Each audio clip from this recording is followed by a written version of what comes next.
Ce qui, moi, m'intéresse, puisque je suis peut-être une des premières à en avoir eu la primeur, c'est de voir que ces échanges étaient bien réels et que même parfois assez amusants, assez curieux, parce que ça donne lieu à des objets qui sont assez extravagants. C'est-à-dire, vous recevez une magnifique porcelaine Céladon de Chine et elle devient, avec les artisans français, autre chose. Un brûle-parfum s'anime de bronze et devient autre chose. Et je pense que ce détournement d'objets, d'abord, est très contemporain pour nos yeux d'aujourd'hui. C'est très amusant de voir l'influence que pourraient avoir encore ces objets sur notre époque, et d'ailleurs ils en ont, on pourrait y revenir.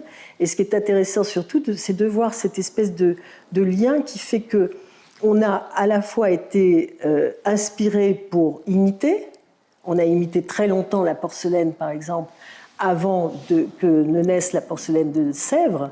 Et la porcelaine de Sèvres, c'est presque un siècle plus tard. Donc on a été très influencé par la porcelaine de Chine. On l'a imitée, on l'a transformée, et puis après on a créé nous-mêmes. Et c'est assez amusant de voir que ça s'est passé dans ce sens, et aussi dans l'autre sens, puisque l'histoire est la même pour les Chinois qu'elle ne l'est pour nous. Et ce qui est aussi, je pense, mais nous y reviendrons peut-être, ce qui est intéressant, c'est de voir que cette histoire s'est déroulée pendant tout l'Ancien Régime et que les 3 rois qui ont vécu ici jusqu'en 1789 ont eu ce même attrait pour la Chine.